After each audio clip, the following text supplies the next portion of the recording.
Hello everyone. और आज की इस क्लास में हम आपको कुछ ऐसे महत्वपूर्ण टिप्स बताएंगे जिनकी सहायता से आप अगर उन टिप्सों को अगर आप फॉलो करते हैं और उन टिप्सों को अगर आप लोग फॉलो कर रहे हैं तो कहीं ना कहीं आप लोगों के बोर्ड में अच्छे नंबर जरूर आएंगे।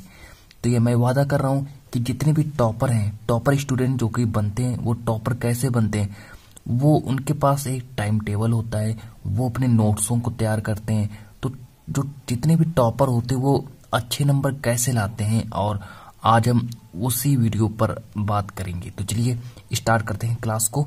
और साथ ही साथ में आपको ये भी बताया जाएगा कि आपको यहाँ पर कुछ नियमों को फॉलो करना है कि किस तरीके से आपको बोर्ड में अच्छे अंक लाने हैं। मिनिमम अगर आपको 90% नहीं तो आप 85% तक नंबर आप लोग आसानी से ला सकते हैं। तो आज की इस क्लास में अगर आप इन नियमों को फॉलो कर रहे हैं तो आपके लिए बहुत ही बेनिफिट रहेगा। तो चलिए स्टार्ट करते हैं।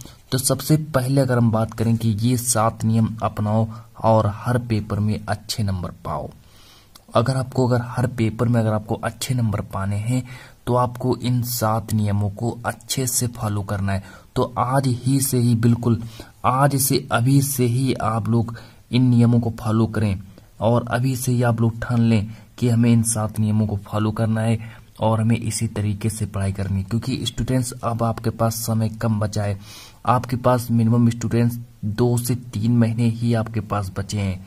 बस सिर्फ आपके पास 2 से 3 महीने बचे हैं। तो इसीलिए हम कह रहे हैं कि आप लोग इन नियमों को फॉलो करो और बोर्ड में अच्छे अंक ले आओ। तो चलिए हम बात करते हैं। आपका जो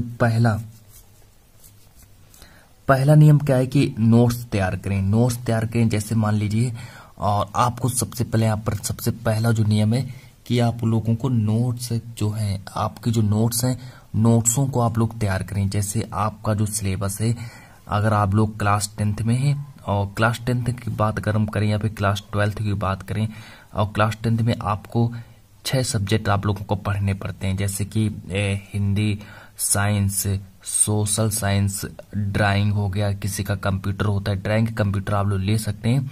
इसमें से आप लोगों को एक सब्जेक्ट चूज करना पड़ता है। तो चलिए, तो मिनिमम आप लोगों को 6 सब्जेक्ट पढ़ने पड़ते हैं क्लास 10th में। तो इसमें से आप लोग क्या करें, नोट्सों को तैयार करें।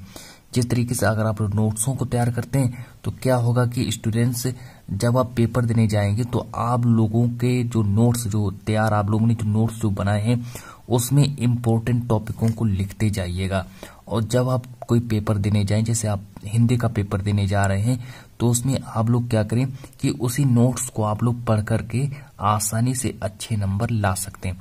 तो चलिए, हमने यहाँ पर कुछ लिखा है कि जब आप पढ़ें या रिवीजन करें तो नोट्स जरूर तैयार करें, जो पेपर देते वक्त आपकी मदद करेंगे।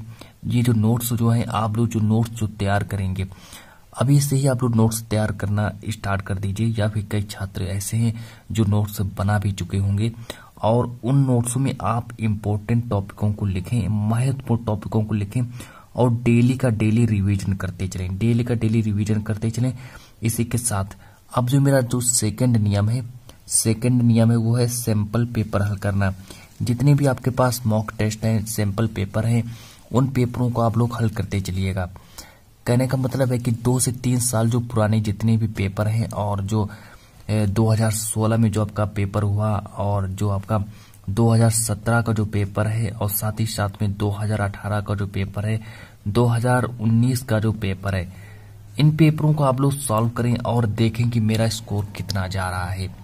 आप लोगों को पता चल जाएगा कि मेरा जो स्कोर है वो कितना स्कोर जा रहा है। फिर आप लोग उसी तरीके से आप लोग अपनी तैयारी को अच्छी कर सकते हैं, बेटर कर सकते हैं अपनी तैयारी को, और अच्छे अंक ला सकते हैं। ये भी एक मेन कारण है कि आप लोग क्या करें कि पेपरों को हल करते चलिए। क्योंकि एग्जामिनर जो होते हैं वो हमेशा अनसॉल्व्ड से ही प्रश्नों को उठाते हैं।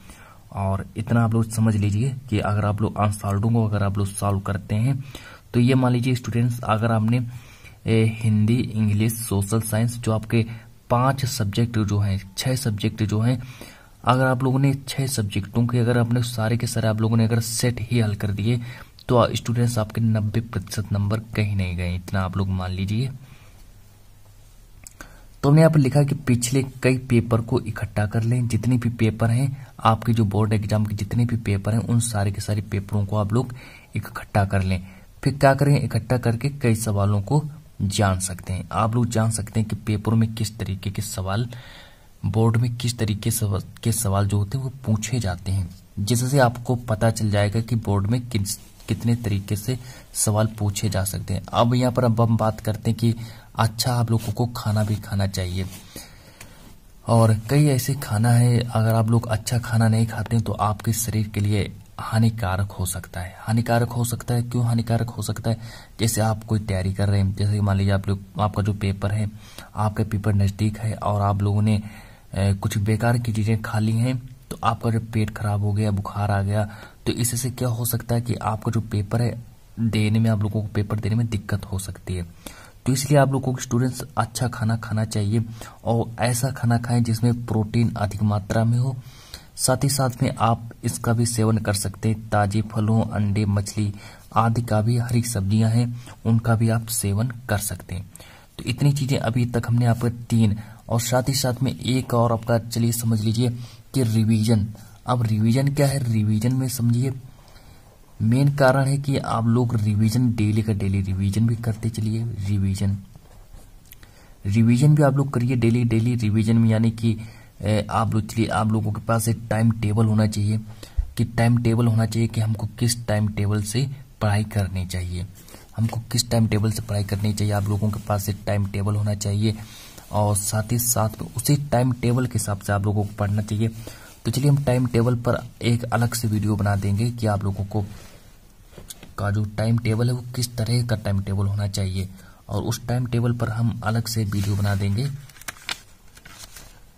चलिए, और अब जो नेक्स्ट है यहाँ पर आप लोगों का कॉन्सेप्ट। अब चलिए, अब जो नेक्स्ट 4th जो आप कराना है, कॉन्सेप्ट को समझें, कॉन्सेप्ट को समझे, रटे नहीं। अगर आप लोग रट कर जाएंगे, कहने का मतलब है कि आप, चलिए कोई सवाल है, अगर आपने रट लिया सवाल, अब माना कि अब आप लोगों को समझा रहे हैं, माना कि आप लोगों के पेपर में कोई सवाल आ गया, आप लोगों को इसको हल करना है, आपने रट लिया ये 2 = 2 4 होता है, और वहीं अगर 3 + 3 अगर कर दिया तो आप लोग भूल जाएंगे। तो इसीलिए मिनिमम ये हमने छोटा सवाल समझाया है। अगर चलिए आपने बिल्कुल, आप लोगों को रटना नहीं, आप लोगों को समझ कर जाना है, आप लोगों को पहले समझ लेना है। आप अपनी सिलेबस को पहले समझें कि आपका जो सिलेबस है वो कैसा सिलेबस है। पहले आप लोग समझें कि मेरा जो सिलेबस वो कैसा सिलेबस है, और फिर पढ़ाई करें। सिलेबस को पहले पूरा देख लें और फिर उसी प्रकार से आप लोग पढ़ाई करें। कई छात्र क्या करते हैं कि वो प्रश्नों को रटकर एग्जाम में जाते हैं, प्रश्नों को रट लेते हैं, रटते जाते हैं, और फिर बाद में वो जब पेपर देने का जब वक्त आता है तो वो उन प्रश्नों को भूल जाते हैं। यही मेन कारण होता है। कई छात्र मुझसे कमेंट करते हैं, कहते हैं कि सर जब मैं पेपर देने जाता हूँ तो मैं कई सवाल भूल जाता हूँ, तो मैं उनको यही समझाता हूँ कि जो आपका जो पेपर है, सिलेबस है, सिलेबस को पहले समझ लें, और फिर उसके बाद क्या करें, फिर उसके बाद आप लोग प्रश्नों को समझिएगा, रटिए मत, प्रश्नों को समझिए, क्योंकि समझने से क्या होगा कि आपका पेपर जो है अच्छा जाएगा। और फिर इसके बाद आप लोग क्या करते हैं कि प्रश्नों को रटकर बोर्ड में जाते हैं तो आप लोग घबरा जाते हैं, आप लोगों को एक घबराहट होती है, जिससे आप क्या करते हैं कि प्रश्नों को गलत कर देते हैं। तो इसीलिए आप लोगों को इन कॉन्सेप्टों को समझना होगा और एक अच्छी तैयारी आप लोगों को करनी पड़ेगी। तो इसलिए यहाँ पर बात करते हैं कि जो प्रश्नों को क्या करें कि प्रश्नों को हमेशा समझ कर जाना चाहिए, हमेशा समझकर एग्जाम में बैठें और अच्छे नंबर प्राप्त करें। तो यही एक मेन कारण है कि आप लोग क्या करें कि हमेशा जाएं और प्रश्नों को हमेशा समझें, और उन प्रश्नों को रटे नहीं। अगर आप लोग रटेंगे तो आप लोगों का जो पेपर है बिल्कुल बेकार जा सकता है। फिर हम यहाँ पर बात करेंगे समय प्रबंधन के बारे में, यानी कि समय प्रबंधन का आप लोग समझ रहे हैं, मतलब कि टाइम टेबल के बारे में बात हो रही है यहाँ पर, कि आपका जो टाइम टेबल है वो किस तरीके का टाइम टेबल होना चाहिए। आपके पास एक टाइम टेबल होना चाहिए। तो चलिए हम टाइम टेबल के बारे में बात कर रहे हैं। आप लोग इस टाइम टेबल को भी फॉलो कर सकते हैं। जिस टाइम टेबल के बारे में हम बात कर रहे हैं, आप लोग इस टाइम टेबल को फॉलो कर सकते हैं। जैसे मान लीजिए आपका जो आप लोगों को कितने सब्जेक्ट पढ़ने पड़ते हैं, 6 सब्जेक्ट आप लोगों को पढ़ने पड़ते हैं। हिंदी हो गया, आप लोगों को हिंदी पढ़नी पड़ती है और इंग्लिश पढ़नी पड़ती है। हिंदी इंग्लिश आप लोगों को पढ़नी पड़ती है। फिर साथ ही साथ में मैथ हो गया आपका और साइंस हो गया, साथ ही साथ में साइंस। अब कई छात्र क्या करते हैं कि वो ड्राइंग ले लेते हैं, कई छात्रों में ड्राइंग होती है, साथ ही साथ में ड्राइंग के अलावा वो कंप्यूटर भी होता है, कई छात्रों का कंप्यूटर भी होता है। तो 1 2 3 4 5। अब एक आपका रहेगा सोशल साइंस। सोशल साइंस तो आप लोग क्या करें, तो अब ऐसा करिए कि मैं इन जो आपका जो ये टाइम टेबल है कि आप लोगों का टाइम टेबल किस तरीके का होना चाहिए उस पर हम एक अलग से वीडियो बना देंगे। तो चलिए आपका जो ये जो हिंदी और English, Hindi English math, Hindi English और सोशल साइंस को उठा लीजिए, इन चैप्टरों को उठा लीजिए। हिंदी को उठा लीजिए, इंग्लिश को उठा लीजिए और सोशल साइंस को उठा लीजिए। तो आप लोग क्या करें, इन 3 सब्जेक्टों को आप सुबह यानी कि मॉर्निंग टाइम में पढ़िए। इन 3 सब्जेक्टों को आप मॉर्निंग टाइम में पढ़ सकते हैं।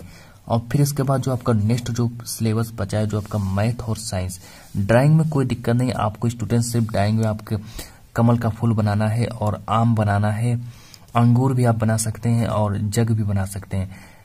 ड्राइंग इतना आपका यानी कि इसमें तो छात्र क्या करते हैं कि अगर ड्राइंग आपने अगर कभी भी नहीं बनाई तो फिर भी आपके स्टूडेंट 70 ये मान लीजिए कि 85 नंबर फिर भी आपके आ जाते हैं। अगर आपने ड्राइंग कभी भी नहीं बनाई फिर भी आपके 85 नंबर आ जाते हैं।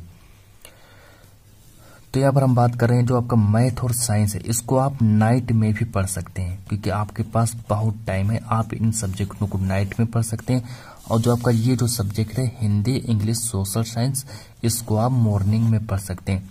मॉर्निंग में सुबह 4 बजे से लेकर के और ये मान लीजिए सुबह 4 बजे से लेकर के आप लोग 8 बजे तक, यानी 4 घंटे आप लोग इन सब्जेक्टों को पढ़ सकते हैं, आराम से पढ़ सकते हैं। फिर इसके बाद जो मेरा नेक्स्ट जो कारण है, नेक्स्ट जो मेरा है कि अब जो मेरा नेक्स्ट 6ठा नियम क्या कह रहा है कि अपने स्वास्थ्य पर ध्यान दें कि आपका स्वास्थ्य कैसा है। अगर आप लोगों का अगर स्वास्थ्य अच्छा रहेगा और तो अगर आप लोगों का स्वास्थ्य अच्छा रहेगा तो आप लोगों का पढ़ने में भी मन लगेगा। अपने स्वास्थ्य पर ध्यान दें, अपनी सेहत पर ध्यान दें, यानी कि अगर आप लोग अपने स्वास्थ्य पर ध्यान देंगे तो आपका जो शरीर है वो आपका शरीर अच्छा रहेगा, स्वस्थ रहेगा, तो आप लोगों का पढ़ाई में मन भी लगेगा। अगर आप लोगों का अगर स्वास्थ्य अच्छा नहीं होगा तो आप लोगों का पढ़ने में मन नहीं लगेगा।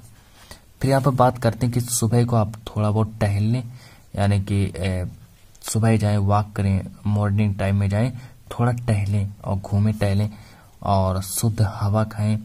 तो चलिए यहाँ पर हमने आज की इस क्लास में 7 इम्पोर्टेंट नियमों के बारे में बात की और आप इन नियमों को फॉलो करके बोर्ड में अच्छे अंक ला सकते हैं। तो चलिए आज की इस क्लास में और जल्दी तुम्हें कमेंट में करके बताइए कि आज की जो क्लास है आप लोगों को कैसी लगी। तो जब तक के लिए इतना ही।